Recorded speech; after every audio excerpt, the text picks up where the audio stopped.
Selamat datang di channel YouTube kami. Banyak cerita dongeng, cerpen, dan sejarah di sini.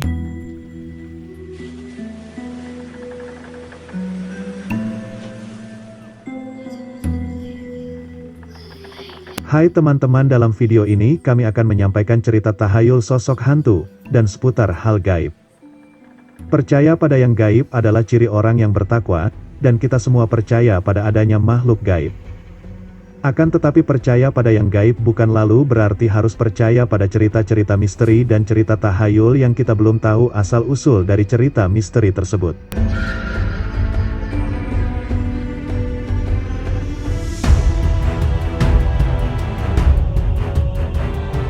Karena percaya pada tahayul adalah dosa, maka alangkah baiknya sebelum meyakini dan mengatakan bahwa cerita rakyat mengenai sosok hantu semisal pocongan atau kuntilanak adalah jelmaan dari makhluk gaib atau jelmaan jin.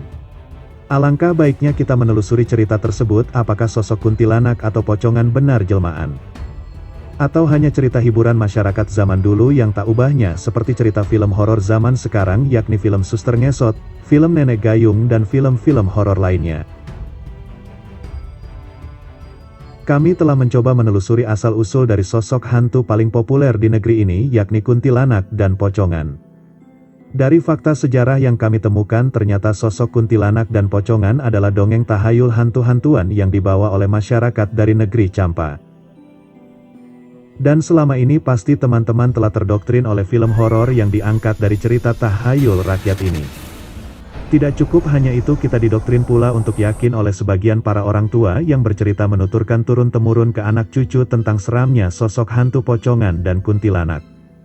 Yang akhirnya, sosok makhluk dalam dongeng yang dibawa oleh masyarakat asal negeri Champa ini dianggap ada, dan dianggap bagian dari yang gaib.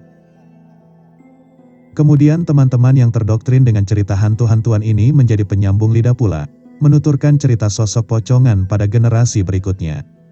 Yang dikisahkan, hantu pocongan ada karena disebabkan saat menguburkan seseorang lupa membuka pengikat kain kafannya. Lalu jasad orang tersebut menjelma hantu yang terbungkus kain kafan dan berjalan dengan cara melompat-lompat. Seperti yang telah saya sampaikan di pembuka video bahwa, cerita tahayul hantu pocongan bukan cerita yang berasal dari masyarakat Jawa, dan juga tidak berasal dari masyarakat di wilayah Nusantara kita ini. Cerita tersebut berasal dari Champa, Vietnam, dan lalu cerita dongeng tahayul pocongan tersebut menyebar ke seluruh Nusantara kita ini. Umat muslim asal Champa mempengaruhi ranah kepercayaan masyarakat Jawa terhadap alam makhluk halus dan tahayul. Banyak cerita hantu-hantuan yang dibawa oleh masyarakat Champa ke negeri kita ini. Pocongan dan kuntilanak hanya dua di antaranya. Dalam video ini kami tidak hanya menyampaikan asal cerita tahayul hantu pocongan saja, melainkan juga tradisi-tradisi budaya yang dibawa masyarakat Champa ke Nusantara. Menurut Edi Sediawati, seorang sejarawan juga seorang arkeolog, dalam pengarcaan Ganesha masa Kediri dan Singhasari tahun 1994. Sebelum masyarakat dari Champa datang, kepercayaan orang Jawa di masa kerajaan Majapahit terhadap makhluk dari alam lain lebih banyak kepada adanya makhluk setengah dewa, dan nama-nama makhluk setengah dewa tersebut sebagai berikut: Yaksa, Raksasa, Pikasa, Pretasura, Gandarwa, Buta, Hinara, Wityadara, Mahakala, Nandiswara, Caturasra, Rahyangta Rumuhun, Sirangbasa Ringwanua, Sang Mangdian Kahyangan, dan Sang Magawai Kadaton atau para arwah leluhur yang melindungi bumi dan keraton. Itulah nama-nama makhluk halus, makhluk yang dianggap setengah dewa di masa sebelum runtuhnya kerajaan Majapahit. Di masa itu pocongan, kuntilanak, dan tuyul mereka semua belum ada.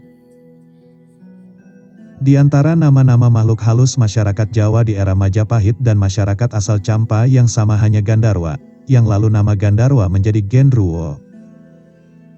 Dan jenis-jenis makhluk halusnya orang-orang Champa adalah sebagai berikut: Gandarwa, Kelong Wewe, Kuntilanak, Pocong, Setan Gundul, Kalap, Siluman, Hantu Penunggu Pohon, Arwah Penasaran, dan berbagai tahayul yang dalam bahasa Kawi disebut Gekuan Tuhuan, yang bermakna sesuatu yang bersandar pada kicauan burung, alias omong kosong. Orang-orang Champa juga percaya terhadap hitungan suara binatang tokek. Tabu mengambil padi di lumbung pada siang hari, menyebut harimau dengan sebutan yang atau ong atau mbah.